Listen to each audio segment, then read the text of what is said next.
Mark Manning. What is your job?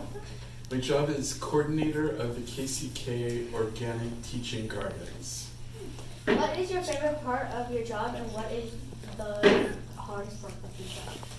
My favorite part of my job is working with the middle school students at Rosedale, Argentine, Northwest, and the fourth graders and first graders at Frank Rushton Elementary, and Quindaro Elementary, Banneker Elementary, and Emmy Pearson Elementary. That makes me the happiest. Thank you. How big are the gardens you work in? It depends on the school and the amount of land that's available at the school. So our biggest garden is actually right now here at Rosedale. It's 40 feet wide and 80 feet long. And it has 18 beds in it. And each bed is 4 foot by 12 feet. And they're raised beds, and we try to keep 4 feet between each bed so that we can have proper room for students to work around them. Or if someone were to come into the garden in a wheelchair, they'd have plenty of room to get around also. Our smallest garden has 3 beds in it. 3 beds that are 4 foot by 12 foot. We hope to add some more to that garden in the coming years. How long does it take to build a garden? The garden at Rosedale took us about a week and a half to build. We had some rain delays. It's hard to shovel soil and move wheelbarrows around when it's really muddy outside. So we had to wait a few days because it rained on the first day that we were going to work in the garden. So we had to wait a few days for the ground to dry up and that we could actually get in there and start working. So depending on how many people we have, usually a week, week and a half, 2 weeks at the most. How much money does it take to build a garden? The garden at Rosedale with the 18 beds that we built cost about $4,500 to build. The biggest expense are the lumber. We had to buy lumber to make 18 beds, and so we basically got lumber that was 2 by 10. It's 2 inches wide, 10 inches deep, and then we got 12-foot pieces, and we had to cut them. Some of our pieces we had to cut one 12-feet piece into sections of 3, 4 feet, and those were used on the ends. So we had a 12 feet on one side, 12 feet on another, and then 4 foot on one end and 4 foot on the other end.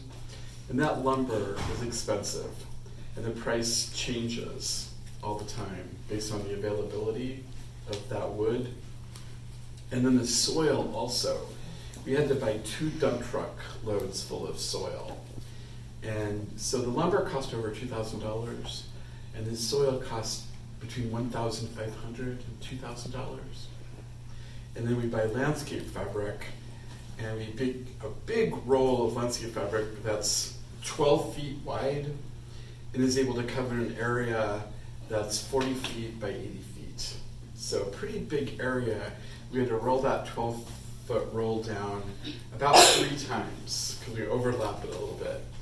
And then we had to buy these things called landscape pins that we hammer into the ground, and they basically hold the landscape fabric to the ground. And then we had to buy nails to put the lumber together, and then whatever you're going to buy for seeds or plants, that's another expense on top of that. Last question, how do you get the money? We ask people to give it to us. We write grants. There's different nonprofit organizations that will give money to projects. If you're building a garden that's a community garden, especially if it's serving students in a school and you're teaching people about gardening, we've gotten money from the Kauffman Foundation.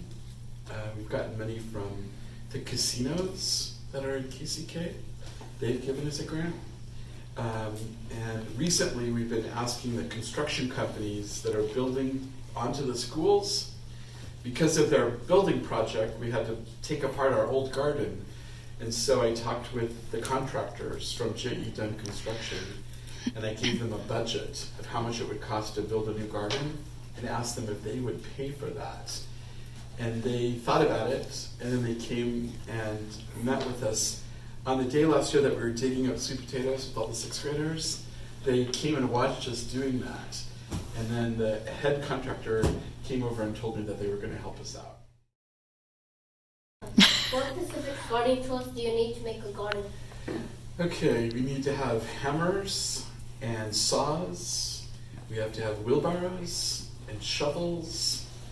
We need to have carpet knives or scissors, staple guns. Those are the main tools that we That's need. a lot of tools. Yeah, it is. How much money would it be for the tools? Probably around $250 to $500, That's a lot. depending on how many tools that you need. But there are a lot of people that will loan you their tools. There's a lot of places where you can borrow shovels, wheelbarrows, hammers, saws, and they'll let you borrow their tools, and they give them back when you're done. And they won't even charge you for borrowing them. There's different organizations in Kansas City that will do that for you. Do you just work on school gardens or community gardens too? Well, I have my own garden in my backyard, and sometimes I help other people with their gardens, but primarily the school gardens take up a lot of my time because we have 7 locations, and in the summertime I just kind of go to all of those gardens at least 3 or 4 times a week. I visit all the gardens to keep them watered, weeded, to check up on them to make sure no one's like vandalized the garden, or maybe deer are coming in and eating food from the garden. We have to try to find a way to help prevent that from happening. So I just kind of keep my eyes on the garden in the summer. When you guys are all gone, you have to keep an eye on the garden to make sure it's growing right and doing safe. But when you do gardening work, it's kind of becomes part of your life, and you're just always doing it. Oh, okay. Do you know how much does the property, do you know how much to own the property for a garden? How much to own the property? Mm-hmm. You don't have to own the property for a garden. A lot of times people may have some land that they're not building on, and it's just sitting vacant. And maybe they might want something to happen on that land temporarily. Gardens can be a temporary thing. And you could build a community garden on an empty lot and maybe have it be there for 10 years. And then after 10 years, the person that owns that land may want to build something on it. But they liked that you kept it alive with something like using that land productively. So you don't have to own the land, first of all. Even if you rent a house, you can plant a garden in your backyard. Obviously, none of us technically own the land. It's like the school district owns the land where we build our gardens. And so every now and then, they'll rebuild, and we'll have to move the garden to a different place. Just like here at Rosedale, the garden used to be right in the courtyard, and they re-landscaped the whole area, so we had to adjust and move the garden to another place. So that might be something that you have to deal with, moving it around or adapting it. What's really nice though is once you start a garden, it kind of takes on a life of its own. And some of the plants are plants that will grow back every year. And so that garden will have its own characteristic and kind of take on its own personality and its own character. And you just kind of can learn from that. Some plants grow better at Rosedale than they do at Argentine. And some plants grow better at Argentine than they do at Rosedale. And you kind of learn that from the environment that garden exists in. Kind of shows you how it will grow best, what will grow best in it. Does that answer your question? Yeah. Okay. Thank you, Mr. Manning. Sure, for thank your time. you. What are good plants for a community garden? Well, a lot of that depends on where the garden's going to be, like what part of the country it's going to be in. Because you can grow different plants in Kansas that you may not be able to grow in Florida or California because it's warmer or colder in different places. It also depends on if there's full sunlight or if there are a lot of trees around the garden. If the garden has got shade, that will make a difference in the kind of plants that you grow. But we usually try to have our gardens in full sun, or as much sunlight as possible. And in that case, you can grow a lot of things. One of the plants that we love growing in our gardens are sweet potatoes. They're easy to grow. They're great for the soil. The students can plant them in May, and you don't have to do anything about them. You can just let them grow, maybe water them a little bit, but they'll just grow all summer long, and you don't have to harvest them until October. So they're really easy to grow. Tomatoes, they like full sunlight. Peppers are really easy to grow. If they have good sunlight and good soil, they have to have good soil. Strawberries, cucumbers, carrots, lettuce, radish, spinach, okra, green beans, string beans, bush beans, pole beans, cucumbers, cotton. We try to grow cotton in our gardens. And of course, you want to grow flowers also. You want to plant flowers around your garden. They will help all of your food plants grow better. You'll have more tomato plants and more cucumbers and peppers if you plant flowers around your garden to attract the bees and the butterflies. They'll come into the garden and then they'll do their work to help all of the tomato plants and the pepper plants and the cucumber plants grow what they want to grow. If you have a big field, you could grow pumpkin and watermelon also. For flowers, I usually grow zinnias and alyssum and iris flowers. And we grow flowers that attract butterflies, and we also grow flowers that attract hummingbirds. And there are different kinds of flowers. Where can you buy plants? You can buy plants all over the place. You can buy them at your local hardware store. You can buy them at a garden center that specializes in just selling plants. You can buy them from farmers that live in your neighborhood. You can buy seeds, all kinds of places. Seeds are available. A lot of people order seeds through catalogs, and they plan the whole planting a year ahead of time. And so they go through catalogs and order seeds, and then those seeds get sent to them, and they have to plant them at certain times of the year when that plant grows the best. And How would you get people interested in a community garden? Go around and talk to the people in the community.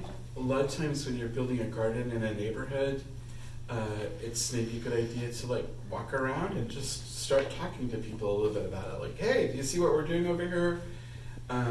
If it's in a school, if it's a garden for a school, you would definitely want to have the students of that school involved in building the garden.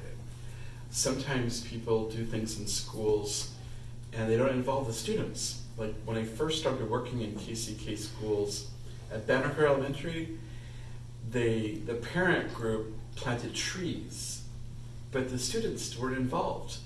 And so all the trees died. No one was there to take care of them.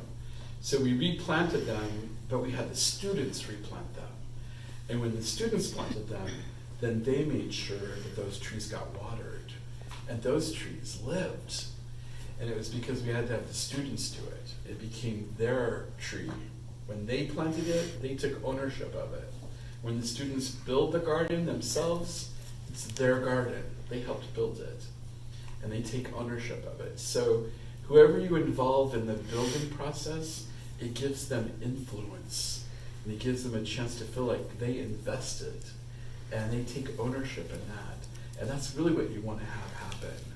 You want people to all feel like it's our garden all together. How would you spread information about a garden around? You could make a flyer. You could talk to the neighborhood group. Most neighborhoods have a organization that meets once a month, and you can go speak at that group. You can talk to maybe business owners that live around the area and let them know what you're doing. They might offer funding, they might offer resources or tools, any of those things, plants. And maybe some of the grandparents and the seniors that live in the neighborhood, they might be really great resources to talk to, because sometimes it's our grandparents that know the most about gardening and about how to grow our own food and where food really comes from. So yeah, if you can let people in the neighborhood know about it, it's a great idea.